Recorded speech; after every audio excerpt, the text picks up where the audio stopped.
actually the constellation of Virgo. All right.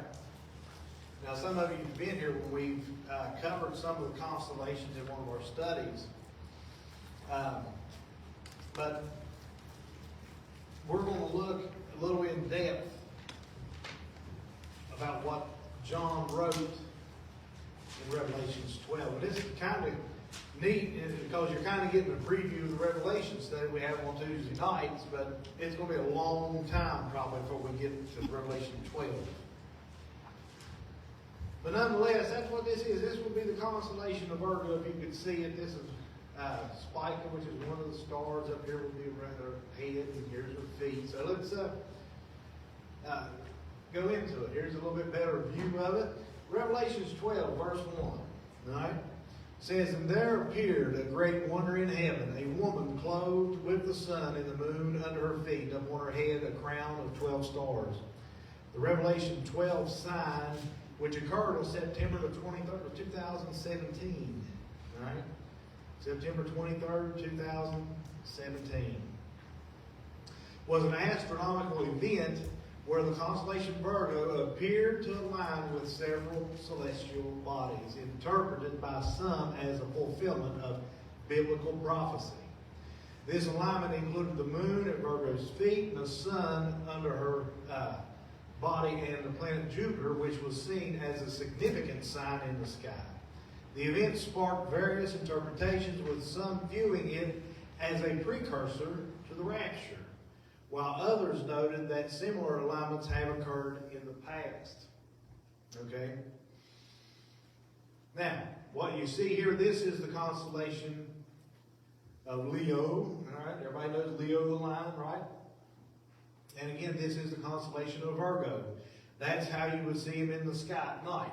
Right? If you was to look up and find them, they're right next to one another. There's 9 main stars, okay, in the constellation of Leo. 9 main ones. One is the Regulus, which Regulus is the king's star, the way it's known. All right, but we know that in our previous studies, we've talked about these constellations and things. It's something I think that the church in general has gotten away from, because there's kind of,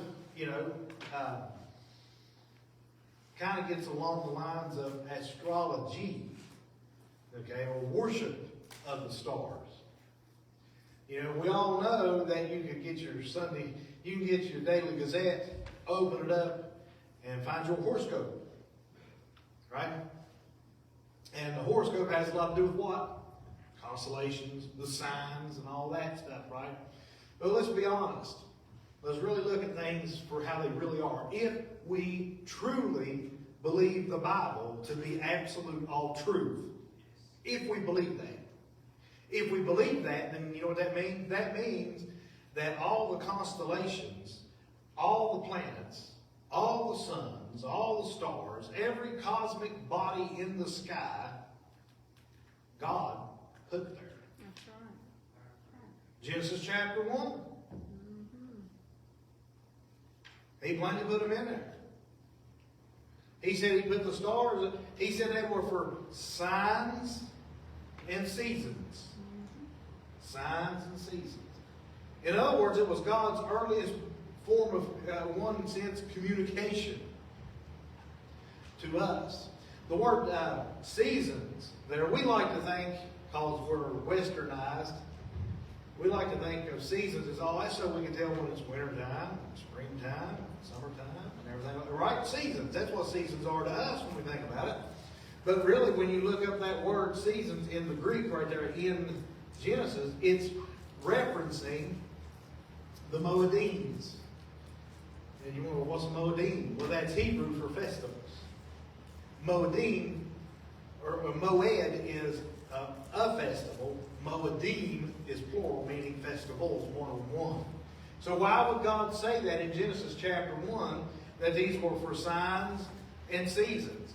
That way there we could look at the stars, the positioning of the sun and the moon and the planets and everything like that right there. We can look at those things and we can determine when these festivals are God's appointed time season. That's what they are, God's appointed times. You see, God gave us a big calendar, a big Rolex watch, I like to call it, in the sky, so that we can keep the appointments. What appointments? God's appointed times, which are what? His festivals. You see, we want to get lost in this thing that, you know what, well, that's the feast of the Jews. That's the feast of Israel. You know, no. They are God's appointed times. You see. And so that's why they're for signs and seasons. So you know what that means? That means that God hung the constellations in the sky. He's the one who put Virgo in the sky. He's the one who put Leo in the sky. As a matter of fact, if I can pronounce the name correctly, in Hebrew, the name for what we know to be Virgo would be Betula, if I'm pronouncing it right. So, in the very beginning, all of these constellations were not perverted. They were not distorted. They were God's. Now along comes the devil and does what he likes to do, and that's to take the things of God and distort them and pervert them. That's why we have the zodiac today. That's why that it's almost a bad thing for us to look at the stars, and people kind of, get, right? They get a little uneasy when you start talking about the constellations and everything. What's astrology? What's happened is the church has lost its understanding of what the constellations and the stars and everything is for. And I just gave you a quick, brief reference right here that all of this stuff that we view today of the stars and stuff, it's perverted. It's perversion from the original. So if you go back to the original, there's nothing wrong with it. It's not bad. The problem is we just don't understand it. You see. But in this particular instance, said here that, and there appeared a great wonder in the heaven. Where are we looking? If John says there appeared a great wonder in the heaven, what do you think he's talking about? He's talking about the stars. He's talking, you walk outside right now and look up in the sky, and guess what? You're seeing what John saw. You're seeing the heaven. There appeared a great sign in the heaven. Now look, you and I can see into the third heaven, which is God's heaven, right? The place where God resides. Remember, Paul talked about being caught up into the third heaven. Obviously, he can't be talking about that heaven. So which one's he talking about? He's talking about the cosmos. He's talking about the universe, what you see when you look up right here. So he's saying, you know what? There's a sign that appeared in the stars or in the heavens. A woman clothed with the sun. There's only one legitimate constellation. You see, you've got 12 major constellations, and each constellation has what they call 3 beacons. Right? But of the 12 major constellations, there's only one woman. It's Virgo. Or in Hebrew, we Betula. So he said there appeared a great wonder and had a woman. So obviously he has to be talking about the constellation we know to be Virgo. It says that she was clothed with the sun. What does that mean?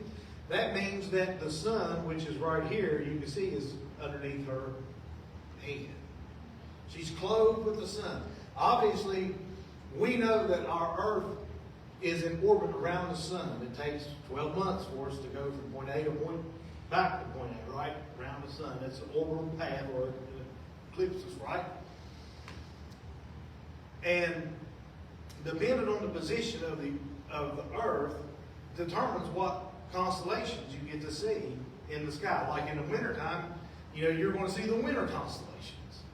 Why? Because the summer constellations are, out of viewing. But as the earth goes around the sun, those other constellations begin to come back. Almost like when you was kids, remember you had the little glass thing, you had the little thing, you click, it just kind of it's like a big panorama kind of thing, So that's what you're seeing. But here's what's interesting. It said that the sun, she was clothed with the sun and the moon under her feet. All right, this is the sign. This literally happened on September the 23rd of 2017. This actual cosmic event happened. You got the sun here, just like it says, and you got the moon at her feet, and up on her head, a crown of 12 stars. Now, we just talked about that. Obviously, it's being Virgo, so here is Leo. Here's her head, so this would be the crown. You follow what I'm saying? And in the constellation of Leo, there's 9 official stars, right? There may be a few more here and there, but these are the 9 big ones, the ones that are seen year-round, right? You can see these. But it says 12 stars. But what happened on this particular moment in time was you had 3 planets, Mercury, Mars, and Venus right there. They all ended up in the constellation of Leo. So now the stars went from 9 to 12. You see, in ancient times, before they had telescopes and things like that right there, they just called these wandering stars because they was all over the place. They never sat in one place. You know, we later find out they're actually planets. But what these actually was in John's day and times like that, they may not really understood them to be planets, so they referred to them as wandering stars. So all of a sudden there was 12 stars that appeared in the constellation of Leo, which made her have a crown of 12 stars.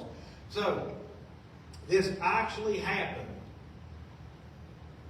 on that date. There's a lot of lead up to that, but we're about to get into some good stuff.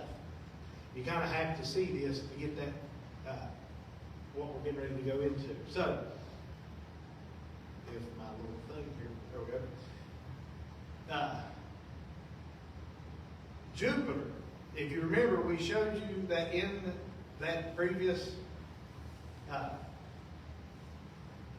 here's the planet Jupiter right here in the constellation. And that's what it was talking about right here, that the planet of Jupiter was a significant sign in the sky. So note where it's at right here, okay? And we'll talk more about this in just a second. But as we go in here, Jupiter is known to be the king planet. All right? As a matter of fact, the Hebrew word for Jupiter, or the planet of Jupiter, is Zedek. All right? It's spelled Tzedek. And the reason that sounds similar is if you put it with another word, you have Melchizedek. Melchizedek. The word Michael in Hebrew means king, or king. And Zedek means justice or righteousness. Okay? So what you have in the name of Melchizedek is you have the king of righteousness. You see, that's who he was. He was the king of Salem, the Bible talks about. So Zedek is associated, it's with righteousness. Okay?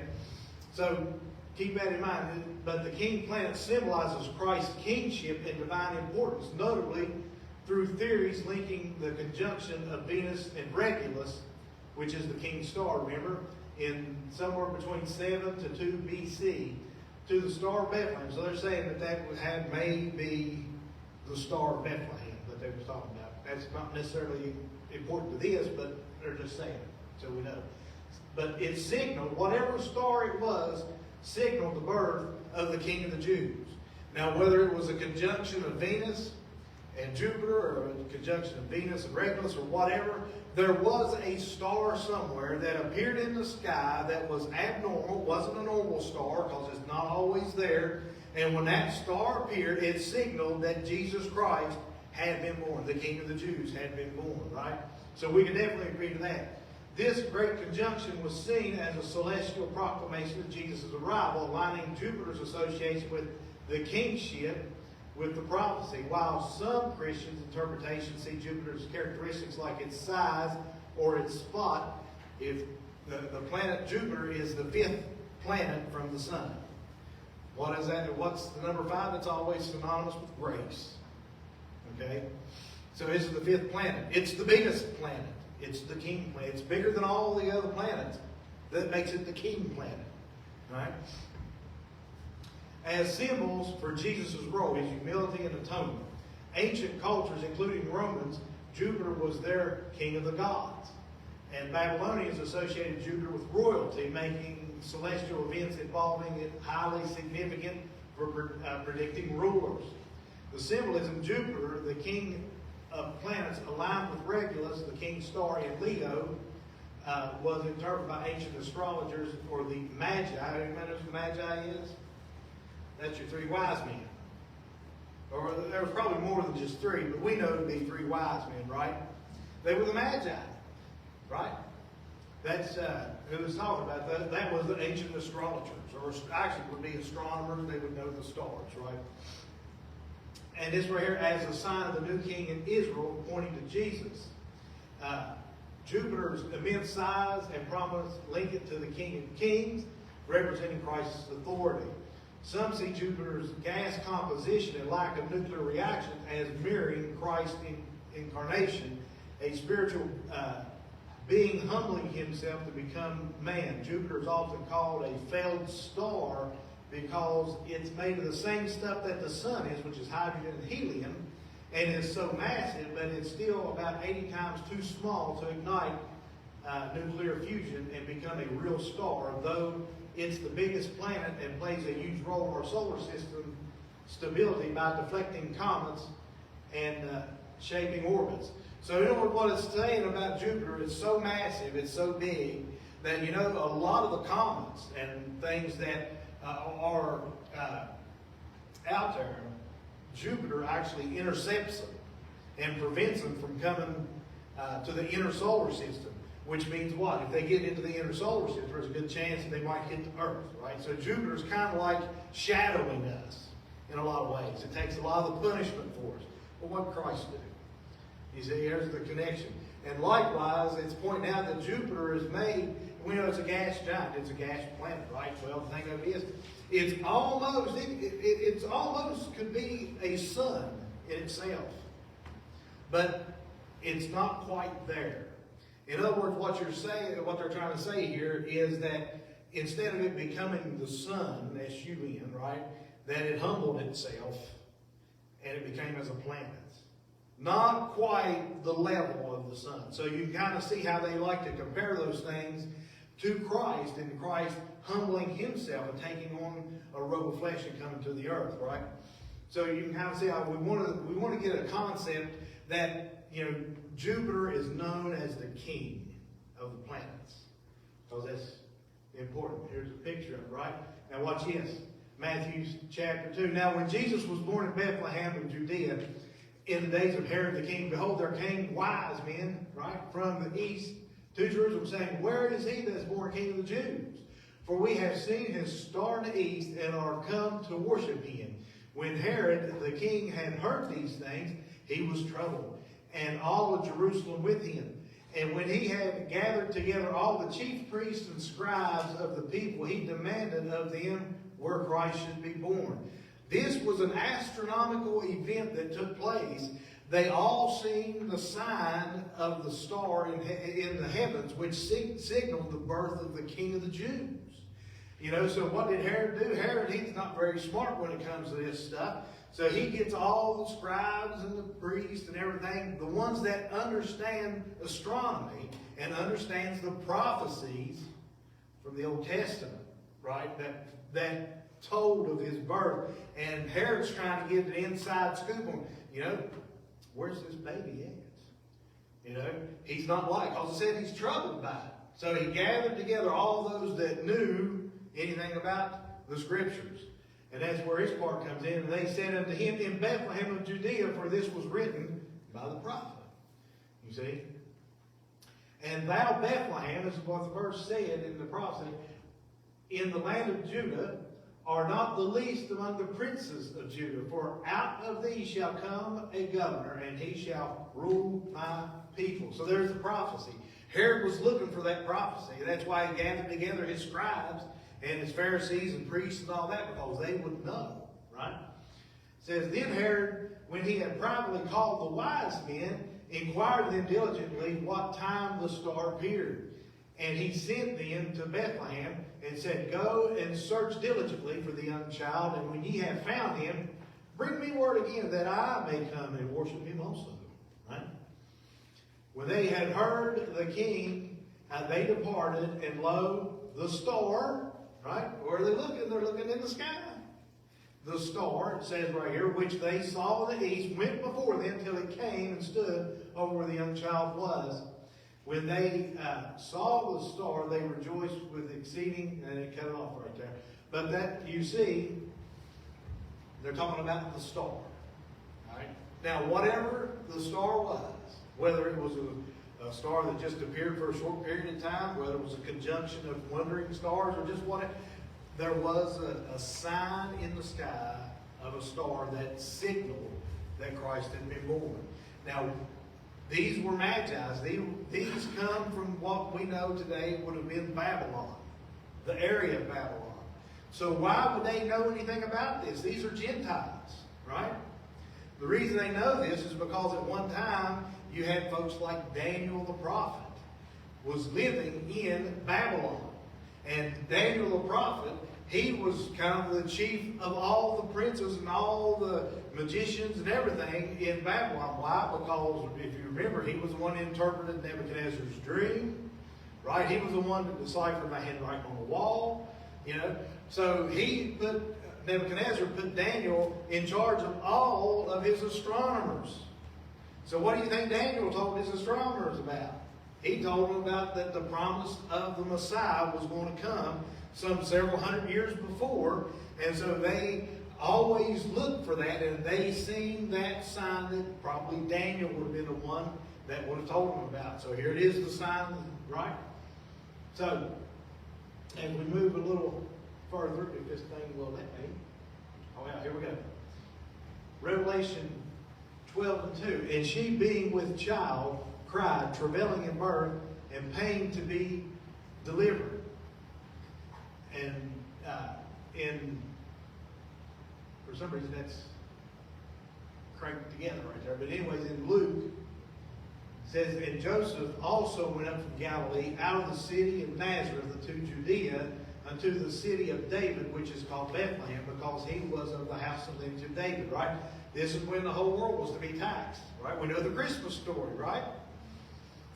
It says, to be taxed with Mary, his espoused wife, being great with child. In other words, she's about 9 months pregnant right here. She's about to be delivered. I mean, it's, knocking at the door. And so it was that while they were there in Bethlehem, the days were accomplished that she should be delivered. And she brought forth her firstborn son and wrapped him in swaddling clothes and laid him in the manger because there was no room for them in the inn. Now, what's so unique about this, here's that picture again of Virgo. And remember we said that Jupiter is right here. Right here you can see barely where that's the Jupiter, okay? September the 9th, 2017, Jupiter in the birth canal, the Virgin, as the sun is entering Virgo over here, and Mars and Mercury clustered around Regulus. So just to give you a heads up, here's what happened. When all these things lined up, the planet Jupiter, which is right here, you can see, there's a bunch of little spots right here, they look like little stars. What those are is actually the planet Jupiter itself. For 9 months, the planet Jupiter, the king planet, showed up in the womb of the Virgin. And it stayed there for 9 months, wobbled back and forth. That's why there's so many different marks right here, as they noted where it was moved. It would move and come back. And for 9 months, how long does it take for a gestation of a child? 9 months. And then at the end of that 9-month cycle, the planet Jupiter exits around what would be between her legs. So obviously, she gave birth. What does this say right? Revelations 12:2. And she, being great with child, travailing in birth and pain to be delivered. John said he saw a woman in heaven. Saw a sign in heaven, a woman clothed in the sun, the moon at her feet, crowned with 12 stars. And her being great with child, right? Travailing in birth and pain to be delivered. This is what John saw. When John looked up into the sky and he began to write, this is what he saw right here. Literally happening right in front of him. As you go on, he goes on in verse 3, he says, and there appeared another wonder in heaven, And behold, a great red dragon having 7 heads and 10 horns and 7 crowns upon his head. This is the constellation that is known as Draco, D-R-A-C-O, Draco. Sounds a lot like dragon, because that's what it is. You know, Draco is the large polar northern constellation, meaning the dragon in Latin, wrapping around the Little Dipper, Ursa Minor, and representing various dragons from mythology. Most famously, the one slain by Hercules, or the guardian of the golden apples. All right, if some of you guys might have been here, you might remember one of the last constellations that we looked into. Hercules was one of them, and we talked about this. All right, with its golden apple, with its head marked by stars like Eltanin and Rastaban. It's a long, winding constellation, visibly year-round, important to ancient cultures, as the star Thuban was once a pole star, influencing myths about the creation and eternity.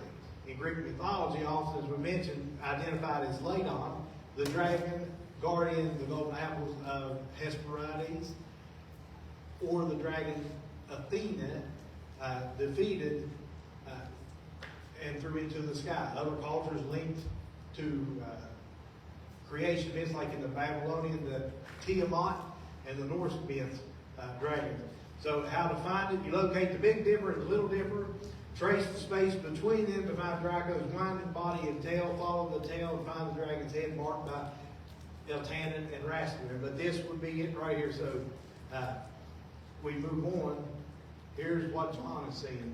The 7-headed Draco constellation refers to a mystical interpretation of the real constellation Draco, which is the dragon, particularly linked to the biblical prophecy, Revelations 12, and ancient star lore, where its vastness and winding body were seen as powerful celestial serpents, sometimes with 7 significant stars representing the heads or the holy days, distinct from its actual stars, but symbolic meaning.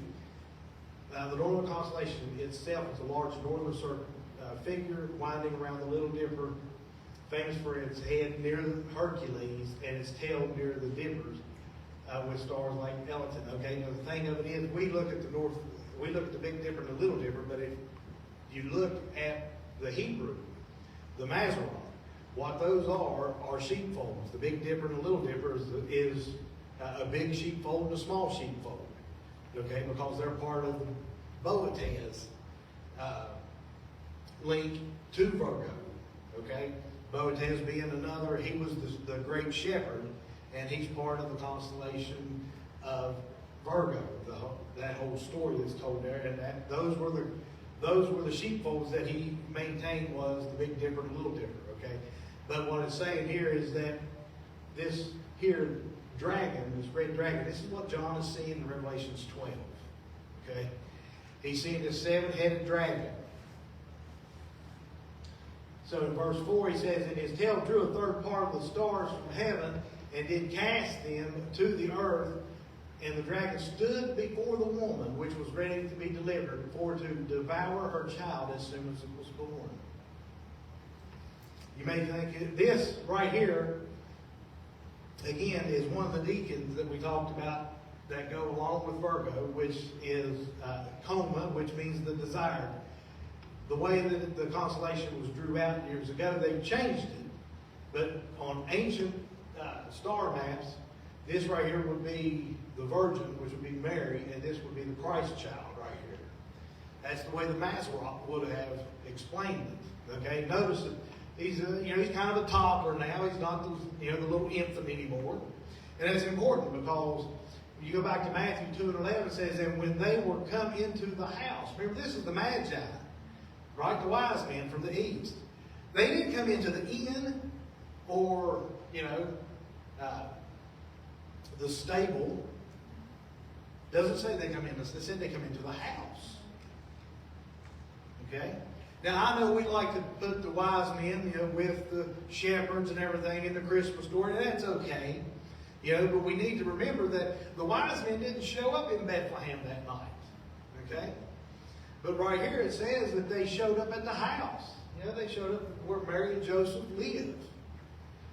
They saw the young child with Mary his mother, and fell down and worshipped him. And when they had opened their treasures, they presented unto him gifts of gold, frankincense, and myrrh. And being warned of God in a dream that they should not return to Herod, they departed into their own country another way. So this is still part of that passage right there where the wise men showed up in Jerusalem. They're like, hey, Herod, we've seen the sign of the Christ child that's been born in Jerusalem. Herod's like, what kind of troubles me? How about this? How about you guys go find out where he's at? And you know what we need to do? Stop by here and tell me where he's at so I can go worship him, right? But we know Herod had ulterior motives, right? That's why God warned the Magi right here not to return to Herod, so they departed in another way. And when Herod figured out that he'd been duped, he gets a little upset, right? That's what we find out. Verse 13, and when they were departed, behold, the angel of the Lord appeared to Joseph in a dream, saying, Arise, take the young child and his mother, and flee into Egypt, and be thou there until I bring thee word of Herod, for Herod will seek the young child to destroy him. Then in verse 16, then Herod, when he saw that he was mocked, right, of the wise men, was exceedingly wroth, he's mad. And he set forth and slew all the children that were in Bethlehem and in all the coasts thereof, from 2 years old and under, according to the time which he had diligently inquired of the wise men. So what does that tell you? That tells you that Jesus was probably about 2 years old right here. Herod knows that Jesus is about 2 years old right here. That's why he said 2 years and under. Okay? What did it say up here? It said that dragon sought to do what? To devour her child as soon as it was born. Well, what you just read right here in Matthew, what was about to happen? Herod was seeking to destroy the child. You see? Are you seeing the connections between the Christmas story and what John is seeing right here in Revelation chapter 12? They're beginning to come together. Verse 5, and she brought forth a man-child who was to rule all nations with a rod of iron, and her child was caught up. How about that? Her child was raptured. Was caught up unto God and to his throne. This is where his inspiration come from this morning, because Cricket read these verses this morning. Isaiah 9 and 6. For unto us a child is born, unto us a son is given, and the government shall be upon his shoulder. And his name shall be called Wonderful, Counselor, the Mighty God, the Everlasting Father, the Prince of Peace. Of the increase of his government and peace there shall be no end. Upon the throne of David and upon his kingdom, to order it, to establish it with judgment and with justice from henceforth, ever, even forever. The zeal of the Lord of hosts will perform this. It says right there, and she brought forth a man-child who was to rule all nations with a rod of iron. That's what Isaiah is telling us right here. Of the increase of his government and peace there shall be no end. Okay? We find this in Luke. Luke chapter 1, verses 30 to 33. Watch. And the angel said unto her, speaking to Mary, Fear not, Mary, for thou hast found favor with God. And behold, thou shalt conceive in thy womb and bring forth a son. Right? What's it say up there? And shalt call his name Jesus. He shall be great and shall be called the Son of the Highest. And the Lord God shall give unto him the throne of his father David. What does it say up here? To rule all nations.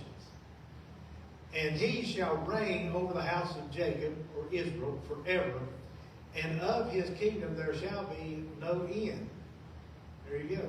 You're seeing it. In Luke chapter 2, verses 32 through 34, a light to lighten the Gentiles and the glory of thy people Israel. And Simeon, now watch this. This passage is when she took Jesus on the 8th day to the temple to have him circumcised, right?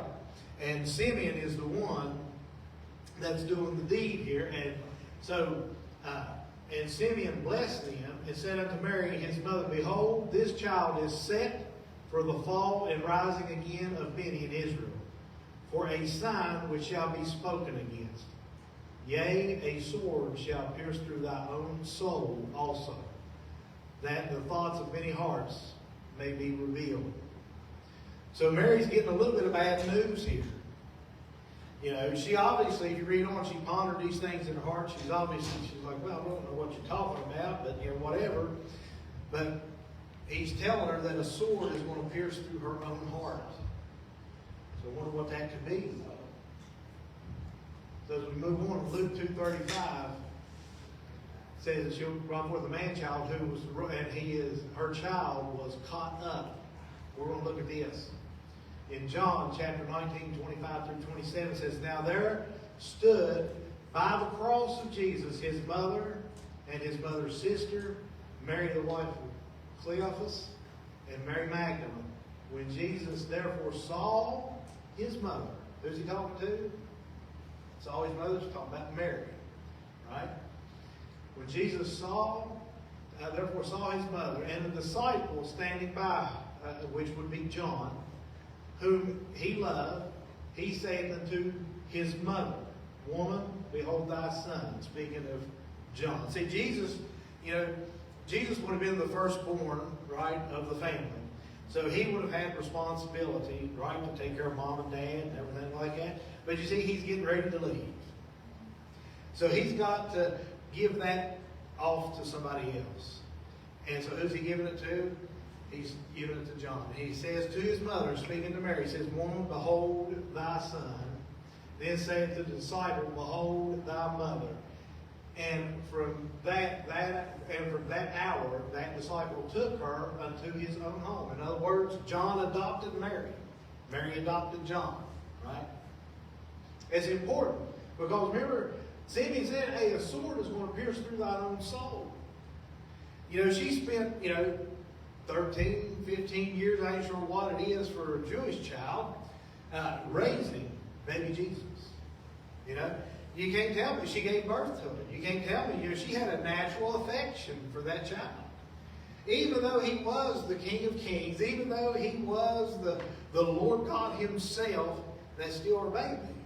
She raised him and had a relationship with him, and now here it is, she's standing there at the foot of the cross. If that's not a sword piercing through your own soul, I don't know what else would be. Simeon was warning her of this point in time. But you see, it was a necessity. It had to happen. The whole world was depending upon this.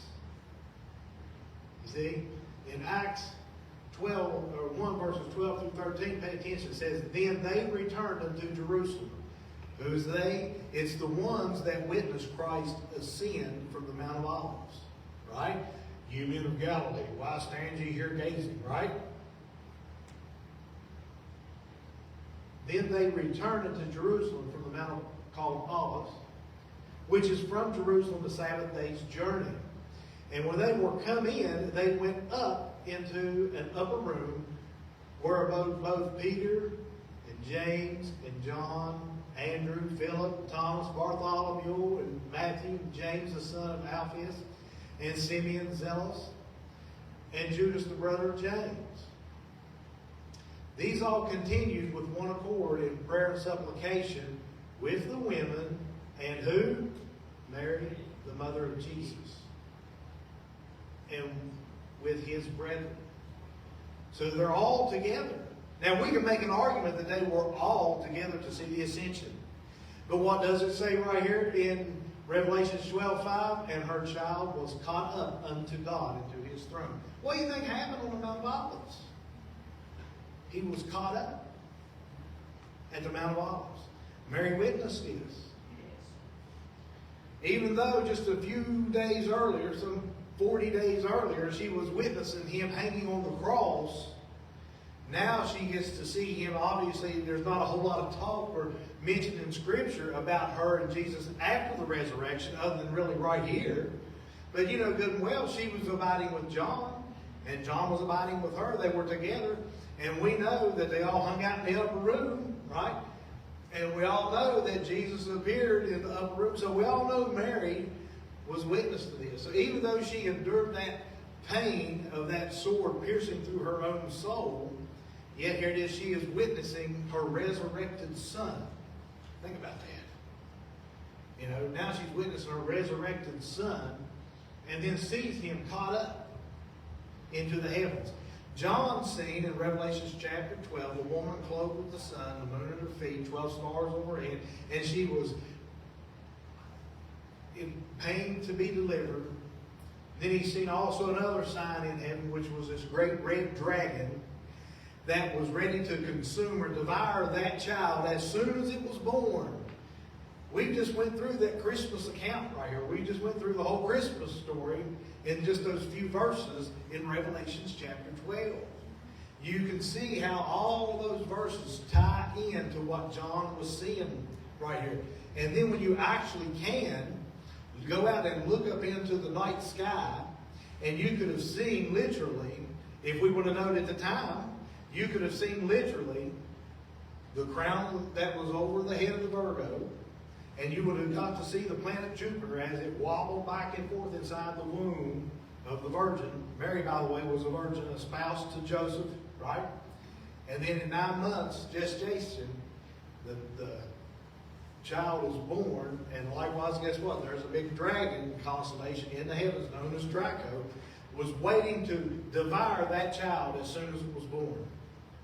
And you're seeing the same thing in the gospel accounts of everything that actually happened to Jesus and his family. Revelation, now we go from 7 on down.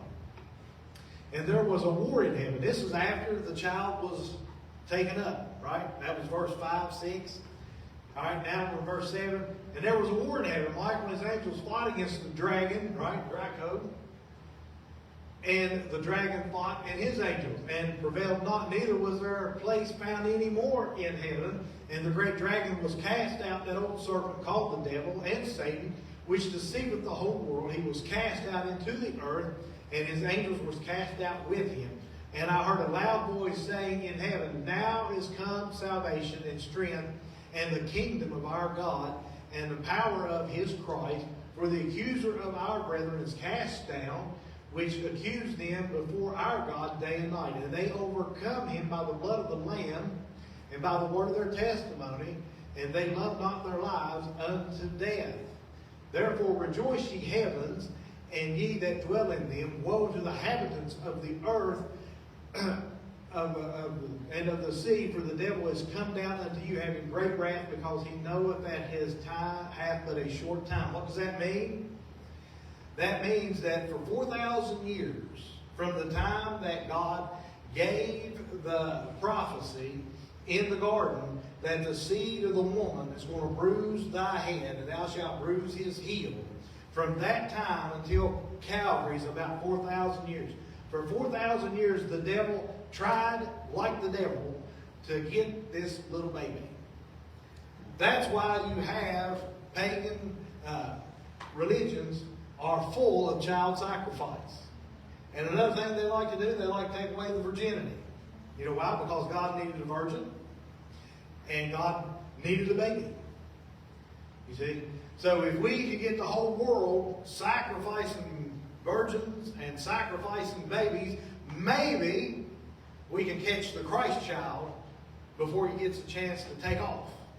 So for 4,000 years, Satan tried and tried to get this little baby. And the little baby ended up getting born. That's why old Herod was so wroth. You see, because he slipped through the crack. Uh-oh. Slipped through the crack. We need to get him while we can. So now we're going to go out, we're going to wipe out every child, every male child 2 years and under.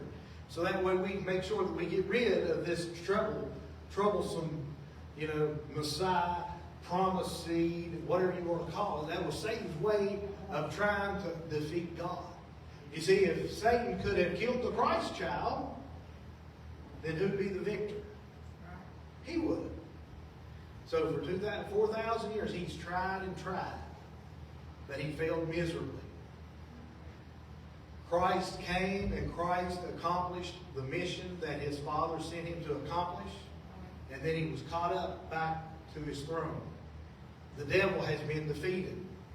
Yes, thank you, Lord. But now the bad part of that is, you see, he was having war in heaven. And now he's figured out, he found out that he lost miserably. So now he's got a lot of vengeance. And now he's coming to the, woe to you inhabitants of the earth, for the devil has come down to you with great wrath, because he knows why? Because he knows now he has but a short time. Because after Calvary, he knows that that time frame for him is severely limited now. So he's got to tear up as much as he can, right? And when the dragon saw that he was cast, he persecuted the woman which brought forth the man-child, right? We know what that's talking about, the nation of Israel. You know, the devil has tried and tried to wipe out the nation of Israel, right? And as a matter of fact, there's a lot of anti-Semitism going on right now in the world, if you really think about it. You know, well, who's responsible for that? Well, you're finding out right there. He's telling you. He goes on and says, and to the woman were given 2 wings of great eagle, that she might fly into the wilderness, into her place where she is nourished for times and half time from the face of the serpent. Now, we're getting a little bit beyond that now into further on into Revelation, in the tribulation period we're talking about here. But you can see how that this Christmas story has all come together. And one final point that I want to make on this, he says, and I stood upon the sand of the sea and saw a beast rise up out of the sea, having 7 heads, 10 horns. Who are we talking about? The same one in Revelation 12. The great red dragon, Draco, the one you sit in. Upon the horns 10 crowns, and upon his head the name of blasphemy. And the beast which I saw was like unto a leopard, his feet as a bear, and his mouth as a lion. And the dragon gave him power and a seat, which is authority, right, or a government, and great authority. And I saw one of his heads that were wounded to death, and his deadly wound was healed, and all the world wondered after the beast. And they worshiped the dragon, which gave power to the beast. And they worshiped the beast, saying, who is like unto the beast? Who is able to make war with him? And there was given unto him a mouth speaking great things and blasphemies, and power was given unto him to continue 42 months. That's times, and half times, right there. That's the same thing. That's 3.5 years, right there. 40 and 2 months. And he opened his mouth and blasphemed against God, and blasphemed his name and his tabernacle, and them that dwell in heaven. And it was given unto him to do what? To make war with who? The Jews? The saints. Who are the saints? We're the saints. The believers are the saints. Now you can have Jews that are saints because they believe they serve Christ, they've been born again. But we ought to understand who are the saints. So after Calvary, after Satan's defeat at Calvary, he could no longer target the Christ child. Because why? Because the Christ child came, the Christ child accomplished his mission, and the Christ child ascended back to God's throne. So guess what? He's having great wrath now, and he's come to the earth. And you know what? He's not only going to make life rough for the Jews, but he's going to make life rough for the saints. That's you and I. And that should be the end. Yes.